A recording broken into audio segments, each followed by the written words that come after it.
Coach, back here, Michael Luongo, AP broadcast, back here to your left, sir. Thank you. Could you just talk about, again, not being able, you had a lead late, and just not being able to find a way to close it out, and now you're in a kind of a tough spot right now, down on 3. But every game you've had leads late, and just not being able to get the closeout punch. Yeah, there's some key turnovers at the end. You know, we all know what they are. Hurt us. You know, the Celtics defense I thought was excellent, and you know, on 2 plays that really do stand out, you wish you had those back.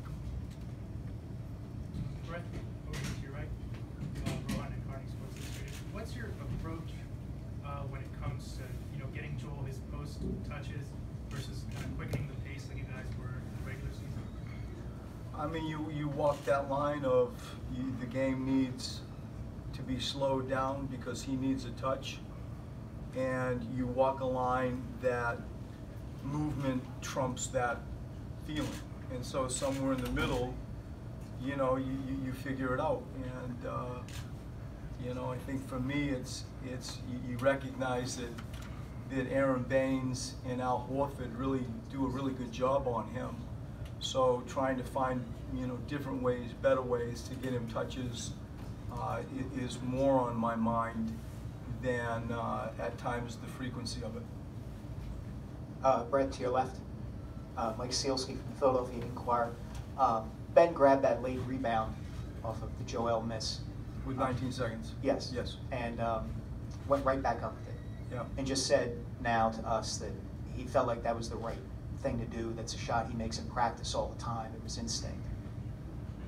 What did you think of that? I mean, would there be more value in kicking it out, running some clock? What do you think happened? There would be, but I respect his. I mean, it's a smart question, and it should be a question that he should ask.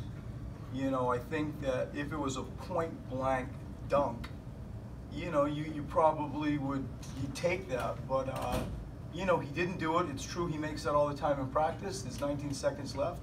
If we had it again, you'd probably, you know, bring it back out and, you know, let him chase you and foul it and chew up the clock. But on so many levels, Mike, you know, this being one of them, or examples, it's the thing that I see and feel the most and sort of internally hear the loudest, that our young guys at times, you know, look young, and we're going to have to find places in this experience and learn from it, and that's a great example of one of them. Brett, to your left, Marcus Hayes, Philadelphia Daily News.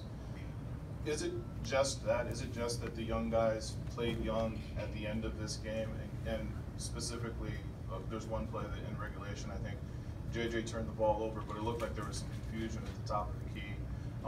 Can you address that play? Sure. And maybe elucidate a little bit more on the. There's no confusion. There's no confusion. It's a play. I mean, I know you've seen us play a lot, so you would have seen 8 times every game for 88 games. And it's no confusion. It was just the Celtics bent JJ over, and defensively did a good job, and we threw it away. And it wasn't confusion.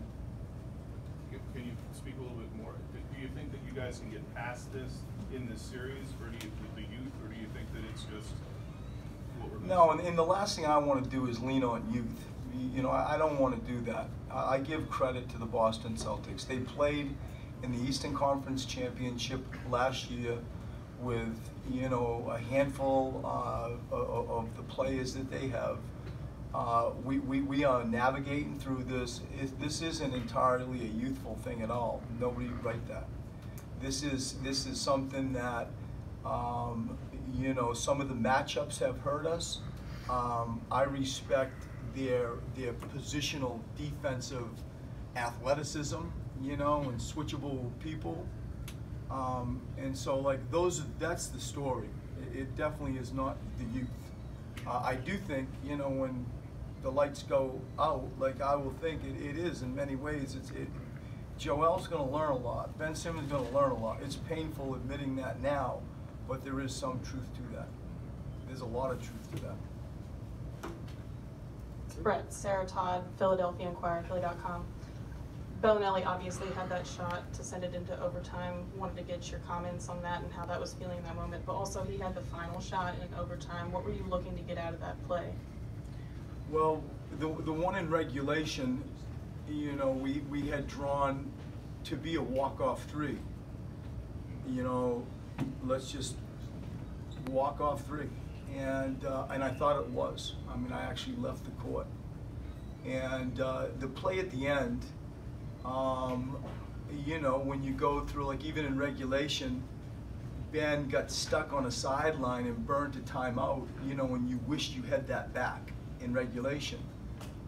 We had used our timeouts in overtime, and it's just a situational play when you don't have a timeout. How can you advance the ball? How do you find something the length of the court? And we drill it a lot. We drill it a lot. And, you know, we got our look out of it. It wouldn't have surprised me if he made that shot. He makes those types of shots. But it's something that we practice without a timeout when you have to move the ball the length of the court. Brett, Steve Alphat, Boston Herald. How surreal was that situation at the end of regulation with the confetti and they're having to take time to sweep the floor to start over? It just seemed rather strange. What was it like for you? Well, initially, because you think you've just won the game, let's just start with that. And then, you know, you come back on and, you know, there's confetti. It's not horrible. You know, you move on. It slows the game down a lot, but you move on. You know, years ago, you might remember when Ginobili hit the bat flying around the gym out of midair. I don't know if anybody remembers that. That took some time off the clock as well. That's amazing. If you ever get bored, go back and look at a YouTube clip of Ginobili hitting a bat out of midair. And, you know, the confetti's coming down, and I'm more thinking about, I wish it was a three-point shot than I am the confetti. Coach, back left again, Michael Longo, KP broadcast again. Just talk about the situation you find yourselves in right now. What are you willing to try to look forward to your team going into game 4 on Monday? I think, and this interests me as much as anything, teams that are down 3-0 have a record of 129-0. Now think about that. And if I'm wrong, well, you can speak to Patty, because that was given to me before I went into our locker room. And so just think about that number. And the number to me, 0, happens more out of spirit than talent. Like, there's a breaking point we all have. And I believe that if we can maintain our spirit, why couldn't we be the one? And I mean that. And, you know, that's my goal with us, is to fight, to keep our mind believing some of what I just said, I hope all of it, and let their bodies recover and give us a chance. And that's all I know. I can't see any other way to approach this that makes sense to me, and so that's what we're going to do. Brett, Howard Eskin, WIP and Fox 29, right here, Brett. You said you don't want to blame it on youth, but are the expectations of this city and these people too high for too much for a young team, and have they handled that well?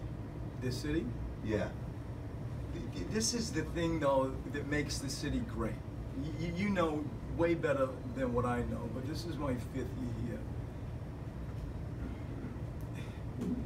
here. They are just passionate. They just want to win.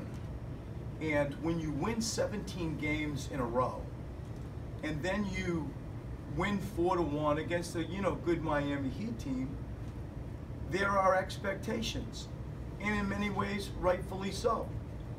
What we've all learned is when you get into matchups, they can contradict and challenge recent form. The regular season is very different than the playoffs. We understand that. And the fact is, the Boston Celtics do expose some of our weaknesses. They can defend positionally quite well all by themselves. The abundance of three-point shots that we were used to getting in the regular season and a little bit in the minor doesn't happen as frequently. You know, Joel has two elite defensive players in Al Horford and Aaron Baines as an example that he just got to figure out. And it's physical, and so somewhere with all of that, I think I understand the city. I get the city, and so be it. And then I put my basketball hat on and I say, you know, we've seen this. Sometimes you get into a bad matchup, and we have to perform better. There is no doubt about that. I am not leaning on the youth. I'm the coach. I'll take responsibility for all of this. But there are portions of what I have just said that I know to be true. Thanks, Brett. Thanks, everybody.